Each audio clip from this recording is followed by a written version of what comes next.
you have to understand that we're in a phase right now where we're not looking to add users. We're looking to learn from the ones we have.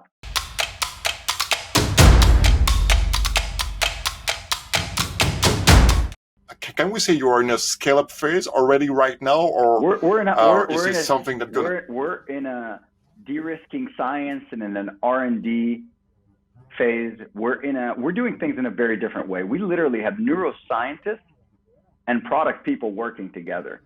It is pretty uncommon to have. So we have people building natively on Unity, on Android, on iOS. We're building all the matrix of everything that we're doing, and we're doing it in conjunction with neuroscientists. We want to be as accurate as possible. When I told you my issue with Kickstarter, because I've got some reservations on Kickstarter, is I feel in hindsight that campaign preys on the desperation of people like me who would have bought, to be honest, anything. I wouldn't have bought it because I'm not a Kickstarter user. I've never been. That was my first campaign that I've ever backed. But bottom line is the ethical aspect becomes so important that it makes the process a lot more complicated. It's not just about like, yeah, let's build a game and let's build another game and let's make, the frog chases the chicken. And it's not about that. There needs to be a purpose to everything. It's not bells and whistles. It's not a toy. This is something that is meant to improve people's lives. Okay, so what is actually the next level you want to reach, and how does the scale-up process actually look? So like? when you talk about scaling up, you have to understand that we're in a phase right now where we're not looking to add users. We're looking to learn from the ones we have. We have 10,000 women and men that have, and by the way, 35% of them are millennials. And a lot of them are what we call the urban warriors. And they're people that are they're in it. They're trying to cope with the stress of modern society. Do you understand how difficult it is? I don't know. Do you have any kids? I do, absolutely. How old? 11. 11. Boy or girl? It's a boy. Okay.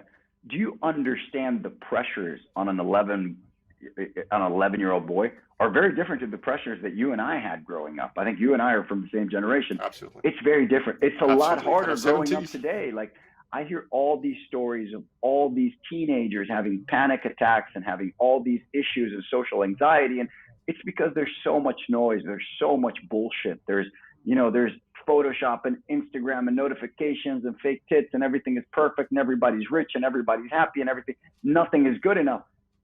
That plus all these stressful things in modern society is advancing. It is evolving. Technology is evolving at a pace that is so unfathomable that our brain really does not have the capacity to deal with it. What we are doing is we are in the business of building brain resilience.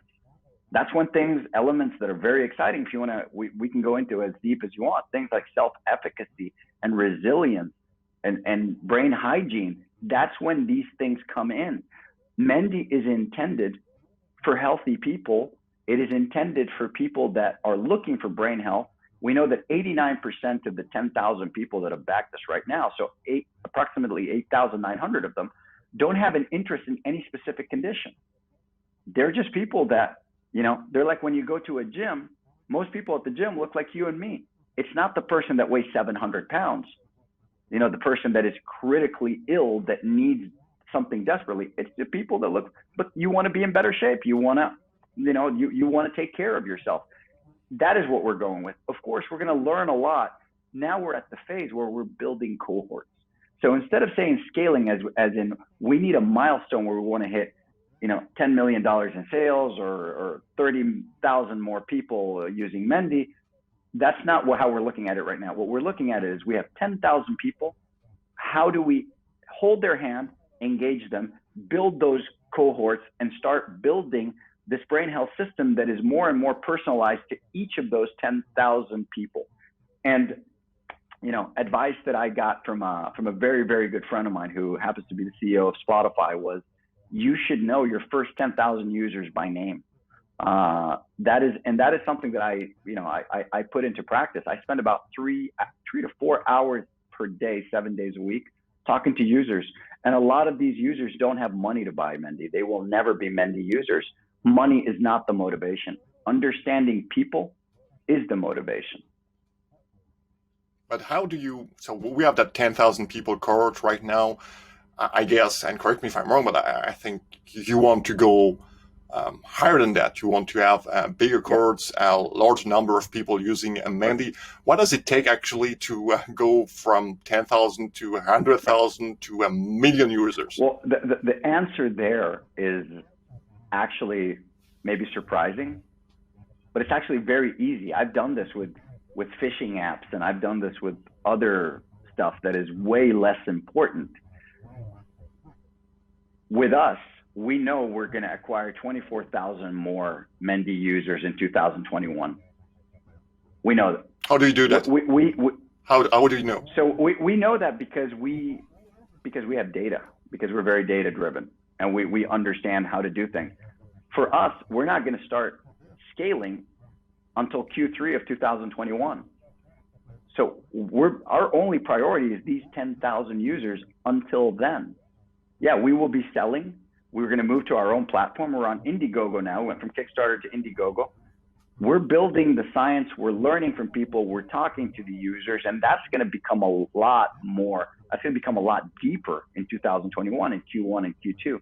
But those people that are buying a Mendi right now, that are buying a headset, and that are going to be using the software, those people are going on a journey with us for the next few years.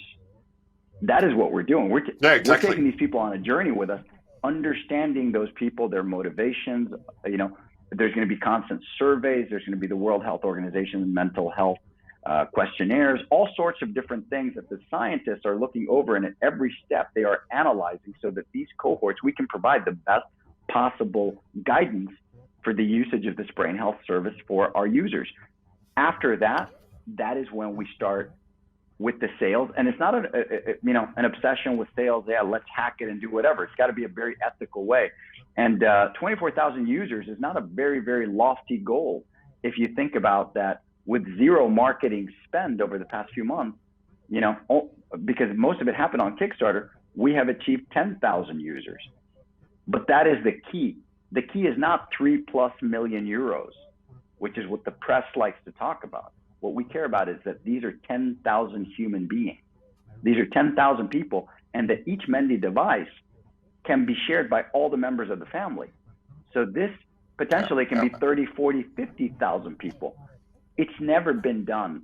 The aggregate anonymous data that we can use to be able to find answers to the questions that we want is game changing. That is one of the reasons why the scientific community is very excited about what we're doing. And we're very open about everything that we do.